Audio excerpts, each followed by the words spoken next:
Do you know, as our world is going on digitalized, more and more company and business is trying to get involved in this e-economy, and which Malaysia also found there's a huge amount of profit they can earn by testing this kind of market, which we call them digital service market. And now Malaysia plan to have some kind of system to tax this market, which if we successfully implement this kind of system, we will become the second country in the Southeast Asia after the Singapore, who have already involved this kind of system in their legislation system. Malaysia actually plan to have one system which name is DST, Digital Service Tax. And by having this kind of service tax, it's believed that they will increase our revenue, which can help us to reduce our debt, which have already nearly climbed up to 1 trillion ringgit Malaysia. Okay, so now what's about this DST? DST is actually a 6% tax, which is required to pay by the foreign service provider. In short, is FSP.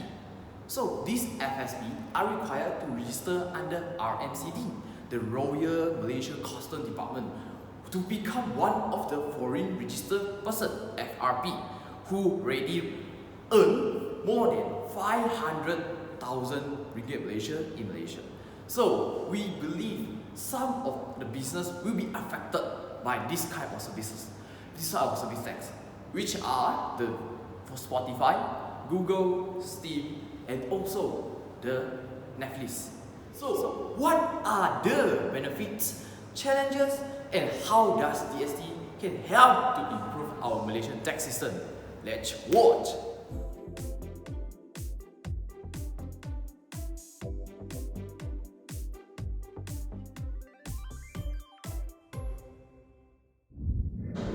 Hi guys, how actually digital service tax affect our daily life? Hi Rachel. So why are you still using Netflix? Do you know that Malaysian government is going to impose a 6% digital service tax on such service providers? Yes, I know, but I think 6% is still comfortable for me, so I don't care. Okay. So as we can see that by having the DST being implemented, part of the people are still using Netflix, which is the foreign service providers, and they didn't even care about the tax being charged on them. When there's implementation of DST, it is believed that we can fill up the gap of 22% difference between the tax revenue collected from GST and also SST. So as now the economy will be in a better financial position and definitely can help to minimize the debt. So besides, it also can use the tax revenue to further assessing in such high technology and also having the ability for Malaysia to have a stronger foundation in digitalization base. Wow, Hua Qian, you see, now Netflix got DST some more. Yeah, but very expensive, you see. Wow, the premium one 51 ringgit. Oh my god. Allah, I want to use this Netflix to watch Frozen 2. Need to pay extra 6% of 51 ringgit. For our student, 1 month need to pay 51. Ay, pokai. Oh, no money. That's very heavy on us. How can we do? Very headache. Hiya friends, no need to worry lah. Now there's so many local service products. You no need to worry to pay about 6% service tax one. The product is it's very fast, it's very smooth, and the most important thing is very cheap. Oh, very cheap. Yeah. Okay. Try search. Good suggestion, Based on the situation, we can see that it is no doubt that Netflix would shift the burden of paying the 6% DST to the customer who purchases its product and services, because these products will absorb the DST and leads to purchasers pay more tax if they are using on it. With this, they can choose to watch the videos or movies provided by local digital service companies such as iFlix, Dim Sum, View, Tonton and Astrogo. However, consumers will only switch their attention to the aforementioned channels if the amount of contents provided by them is comparable to the videos or movies which are available on foreign service providers such as Netflix and Amazon Prime. Hence, the local economic growth will increase by having more and more consumers using these local products. Cool. Hey friend, cannot let this Tonton. Cannot use useless functionless or how to use. No It's work very- lah. No, I want to watch Frozen too. Sure. Sure lah, walao. Do something lah, please. Yeah lor. Okay. I will do something. Must do something. Election, just now I received many complaints about our local service product, and I think we should come up with one app because the demand is very high now. Yeah, I agree with you. I think we need to grab this opportunity. Okay, come, let's invite it. Election, I think we should call our business partner also because this is your golden chance to earn money. Okay, I call now. Okay, call.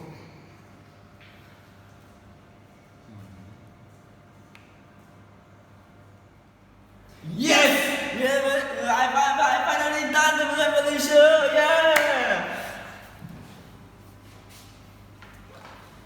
Hey friend! Hey. I already done my new innovation which is Net Malaysia. Serious ah? Yeah, Net Malaysia is more fast, more smooth and more cheap. More cheap. You can try to use it!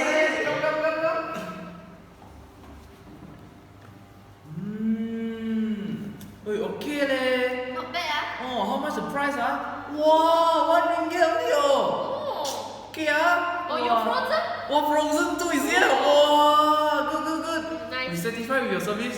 Keep continue doing it. Yes! I finally did it! Good job. Good job. So based on the situation, we can see that the implementation of digital taxation can mean that the government is going to encourage more and more business to go digitalized. And instead of letting the profit to other foreign service companies, they will start promoting their products. So with this, the government can motivate many people to buy products online or even go digitalized in their business. So with the digital taxation which is implemented by the government, it will make the business to know more about the process and also the system of the digital taxation. So besides that, it also can increase the revenue of the local digital service company. Then many people will start their business by going into digital service industry.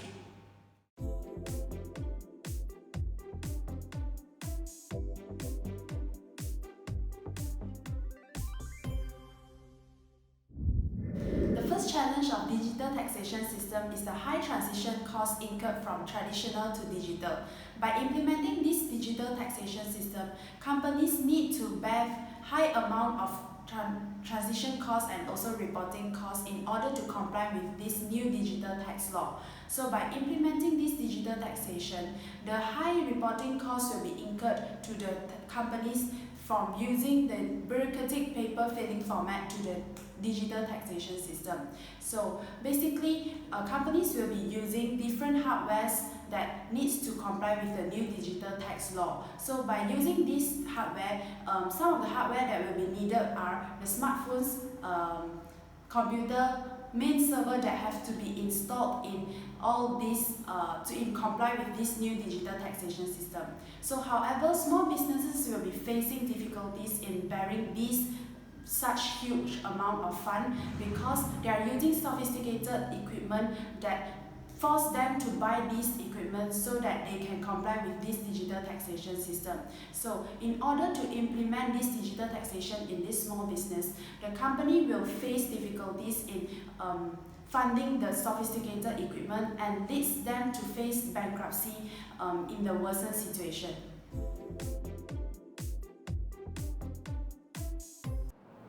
So the second challenge is risk of having overpayments, and another drawback of the digital taxation system is there will be high possibility of taxpayers overpaying their tax annually if they do not access their forms for tax return and accounting so frequently for each and every cost. So as taxpayers, they will need to be more alert about their tax affairs to prevent overpaying too much tax by having such movement towards a digital tax system. It has been argued that risking overpayments by the taxpayers may happen if the preparations of the return are automated by the government, as deductions are always based on infos that will not be available for the tax administrations. Therefore, deductions and hidden charges may be applied without the tax administrator or even some of the taxpayers' knowledge. So, who then will be charged for extra payments than what they actually should have to pay.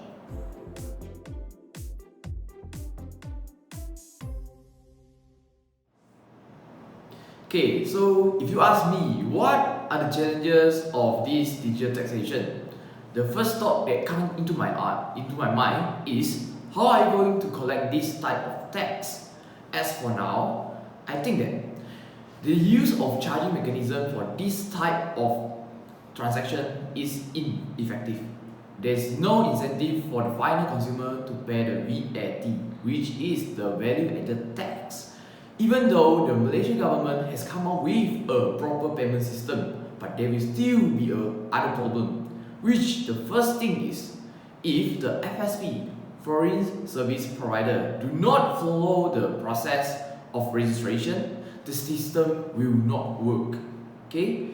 Then the FSP does not have any legal entity to hold responsibility to meet the requirement. And then tax administrator will have difficulty to impose the rule to those suppliers. Without the cooperation of the appliance for this system is failing from the start. Second, it's hard to make those FSP to obey the new tax system because there are no incentives given to the foreign supplier who have already registered voluntarily. The suppliers would not satisfy for this kind of unfair treatment, and to those who have already registered, especially when the competition is getting more intense in this era.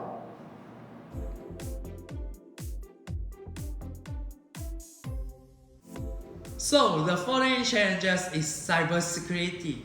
The other potential downsides of digital taxation system include a loss of privacy and lower barriers to certain type of crime.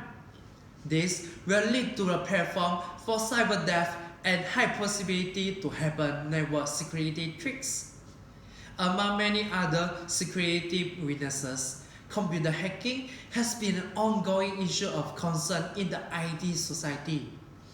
Hackers may access to the online tax accounts easily to steal the taxpayer information or even change the financial statements data, or may result in computer glitches such as administration hiccups or even program bugs. With this, taxpayers may be worrying that the issue of hacking may happen easily, and some of the cybersecurity problems such as mysterious cash transfer and uncanny monetary transactions.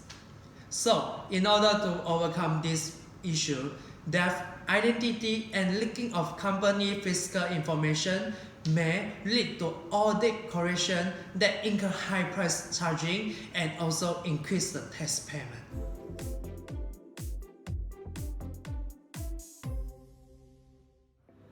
So, the last challenge of digital taxation is blockchain and cryptocurrency technology.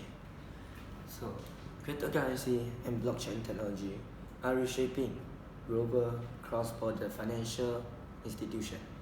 It also increases the ability to convert cognitive tasks given by their borderless and intangible nature. They have become the main source of economic growth and diversification that develop in the modern and developing country, using their foreign direct investment policies to attract technology companies, including from the US, to develop their infrastructure and to drive innovation. Apart from that, it looks bad if the data is inserted into the blockchain system. It's very hard to amend it. For instance, digital service companies has mistakenly recorded 2 million ringgit Malaysia into the account, in which the actual amount should be 3 million ringgit Malaysia. They cannot amend the number and the data, so they will face a lower sales of 1 million ringgit Malaysia in the system. Besides that, cryptocurrency also face challenges for the euro competition.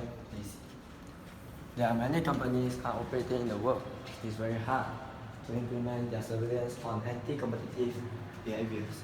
On the other hand, cryptocurrency also can be widely used in unethical ways, such as peer-to-peer cross-border transfer, mining on private phones, and storing in unregulated wallets.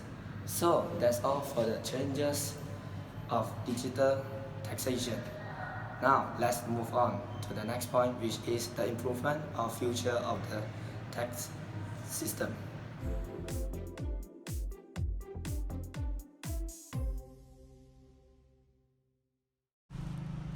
Actually, before this digital taxation exists in Malaysia, there are many unrecorded transactions and information in the businesses which are involved with manual records of transactions every day.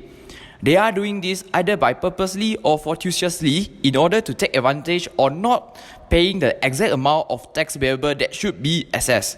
Hence, the digital taxation can help the government to know whether there is a lacking of relevant data related to the tax paid by the foreign digital service firms and also local digital service firms. Also, the data of the transactions, tax payable, profit, and others can be stored very easily and safely compared to the manual records of the data. This will surely reduce the timing, energy, money, and human resource used to do the tax assessment of the company. It indicates that there is a less cost of the company, leading to a higher net profit to them.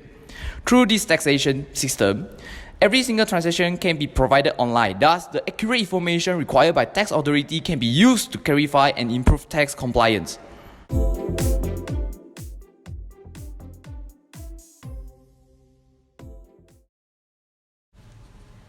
As our economy is moving towards a new era where everything will be conducted online, we must prepare ourselves by having the sufficient knowledge about the digital economy, which has tremendously overwhelming in Malaysia's market. According to the Malaysia Digital Economy Corp, almost 18.2% of the gross domestic product (GDP) was come from digital economy, and yet it is predicted to grow to approximately 20% in 2020. Hence, it has once again proven that digital economy has taken into a more important place in Malaysia's economy. As at 12 January 2018, Malaysia's government seek help from OECD, the Organisation for Economic Cooperation and Development, on how to properly implement the digital taxation, especially on foreign companies who currently conducting online services in our country. Now, Malaysia is studying the way to improve the newly announced tax, DST, with the assistance from OECD, together with the proposal released by OECD, which encourages that all the digital business from all over the world to reach a consensus regarding to the digital taxation. In the proposal of OECD, it is currently in the effort to develop a clearer tax rules for all the digital service providers. If we are capable to have a same framework of digital tax rules which are fairly used by all the countries, we could have a better develop on our own tax system. In addition to this, Malaysia's tax system is expected to be modified to a better system with a reference to the tax rules agreed by all countries. Nevertheless, Malaysia is expected to have a consistent tax system which is compatible with other countries who also involved in digital businesses. By having the constant taxation system, it will resolve the problem where our tax administrator will find it easier to calculate the tax for both the local and foreign company. Hence, Malaysia is moving towards to become one of the leading countries with efficient tax system.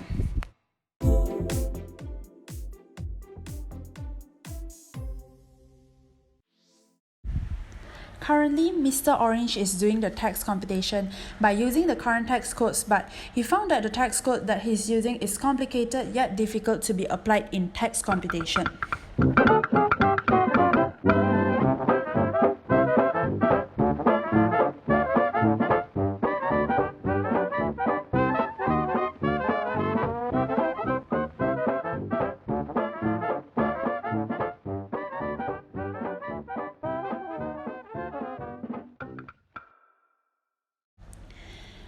So, he found a news that government will be implementing the new tax codes in 2020. As our government is going to impose the Digital Service Tax (DST), it is a great chance for the government to review their tax codes. Meanwhile, the related authorities may start to alter and modify the old complex tax code to the new and simple code. Hence, the accuracy of the tax system can be improved by reducing the number of unusual items, number of elections, and any other components of tax that are excluding from the scope of pre-population systems. It is easier for our company to achieve tax simplification when we have less legislative history in our tax code. Furthermore, with the achievement on tax simplification, people now are willing to accept the digital taxation where it does really ease their way on tax computation. Since every business-related data which is keyed in online will be stored into iCloud or any other relevant places, it is now much easier for tax administrator to examine or access the total revenue earned by each entity. Hence, it helps to reduce the total time, energy, and costs which are used to compute the tax in an old way, where tax administrators are struggling to search for the actual data provided by each firm. Thus, it will produce a high quality of tax data with the support of digital taxation.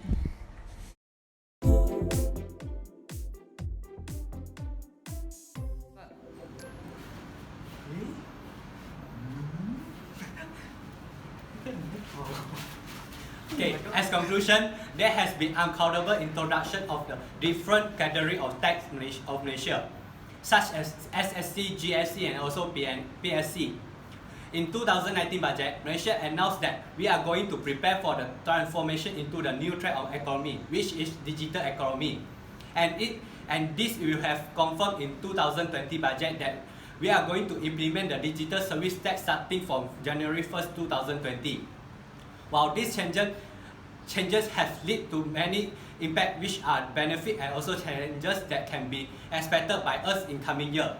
With this benefit, our local economic growth can surely have a larger move to the positive way that boosts gross domestic product of Malaysia.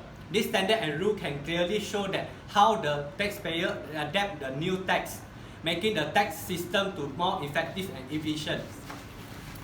So, while there are lots of challenges we need to face when the government wants to implement it, all commitment from the parties is fully needed to face and solve the challenges of the tax system. Hence, with the taxpayers and tax practitioners' experiences on the system, it can lead to the higher efficiency of the system. Apart from that, the government has to always collect and distribute the new digital information in public in order to encourage the businesses to transform into the digital business service companies which are demanded by the residents. Also, the government takes their responsibilities to mitigate the unethical issues, including the mistake done by the foreign digital service companies which intend to reduce the tax payable. Last but not least, the digital taxation in our country is undeniable that it brings us the benefits in the long term. Hopefully, this praiseworthy work done by our policy makers can lead to a brighter and brilliant future for Malaysia. Thank you.